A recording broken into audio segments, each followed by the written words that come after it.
دۆخی بەردەم قوتابخانەی خورماڵی بنەڕەتیە لە قەزای خورماڵ. بەشێک لە قوتابیەکان دەبێت ڕۆژانە عەلاگە لە قاچ بکەن و بەشێکیشیان دایک و باوکیان دانێنن تا لە کۆڵانە پڕ لە قوڕولیتەکەدا بیان پەڕێنەوە.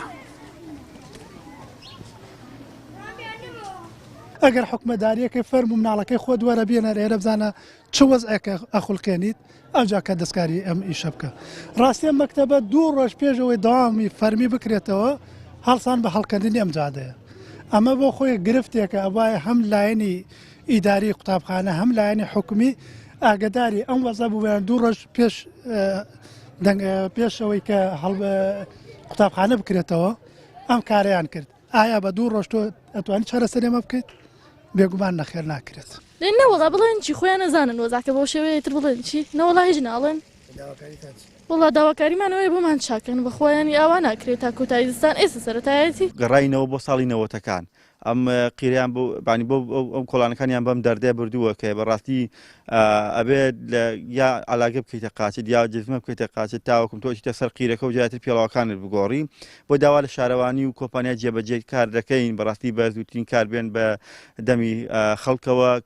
ئێرە گەڕێکی دەڵانیە لە قەزای خورماڵ لە ساڵی 2009 بەشێکی کۆڵانەکانی قرتاو کراوە. لەو کاتەوە تا ئێستا لە وەرزی زستان و بارانباریندا بەشەکەی دیکەی ئەمە حاڵیانە. دۆخی قوتابخانەکە و قوتابیەکانیش ڕۆژانە لە زەحمەتدایە. گەیشتن بە دەرگای قوتابخانە بە پاک و خاوێنی خەمێکی ڕۆژانەی قوتابیەکان و کەسوکاریشیانە. وەڵا بێ ئەوە لەیلۆن بەسین بە قاچمان و کۆڵانەکەمان 2 ڕۆژەوە بارانە بارێ ئێمە بێ بڕێن قوتابخانەکەم پێڵاوانەمان پیسە بن هەم پۆلەکە پیسەکەن ئەم قوتابخانەکە پیسە بێ. بەڵێ وەڵا داواکاریمانەیە ئەڵێن بە حکومەت لێرەوە ئەڵێن پێی ئەڵێن کە ئەم کۆڵانەمان بۆقیکەن.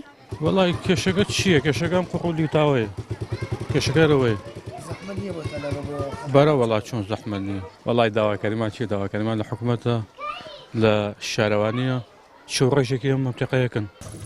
بەپێی زانیاریەکانی پەیام کۆمپانیای جێبەجەکاری پرۆژەکە 300 ڕۆژی لە بەردەمدا ماوە تا پرۆژەی قیر و شۆستەی کۆڵانەکانی داڵانی تەواو بکات.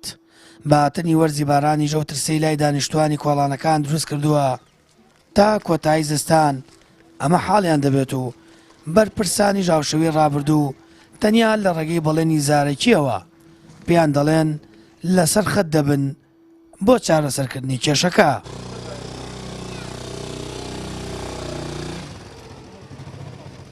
سامان فەتاح، کەناڵی ئاسمانی پەیام، قەزای خورماڵ.